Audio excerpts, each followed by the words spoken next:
প্রায় 3 মাস, 3 বছর 3 মাস আমি ঢাকা মেট্রোপলিটনে ডিটিটি ব্রাঞ্চ টিভিতে কাজ করেছি।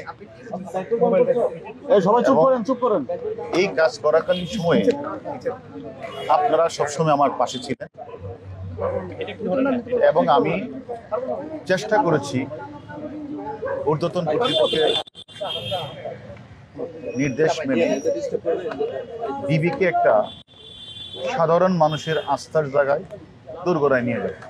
এবং আমি কিন্তু আমার এই চাকরির 3 বছর 3 মাসকালীন সময়ে আমি সাধারণ মানুষের কাছে ডিবিকে একটা আস্থার জায়গায় পরিণত করেছি। বাংলাদেশের প্রতিটি মানুষ তথা বিশ্বের মানুষ জানে যে কারো কোনো সমস্যা হলে ডিবিতে গেলে প্রবলেমটা সলভ হতে পারে, এই মনে করে অসংখ্য মানুষ আমাদের কাছে আসছে।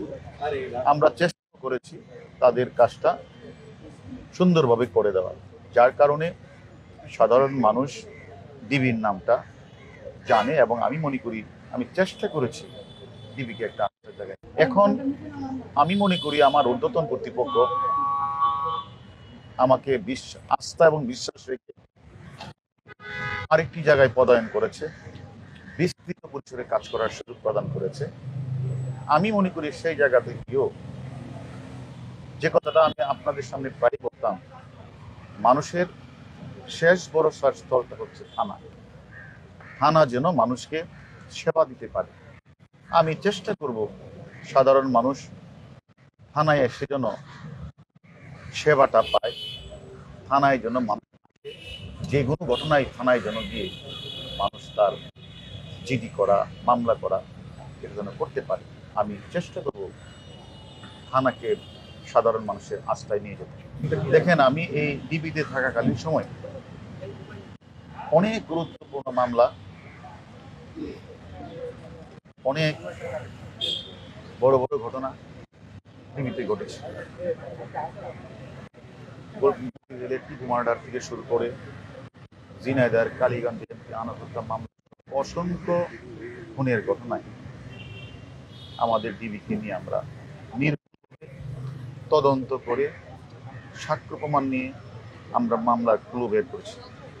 কোনো নিরীহ লোককে কিন্তু আমরা করি নাই। আর প্রভাবশালী ব্যক্তি যত বড়ই হোক না কেন, সে যদি ঘটনার সাথে জড়িত হয় তাকে আমরা কিন্তু বাদ দিই নাই। তেমনিভাবে আমি মনে করি মামলা রুজু হয়েছে, যদি কেউ নির্দোষ থাকে, নির্দোষ প্রমাণিত হয়, তাদেরকে হ্যারেস করা হবে।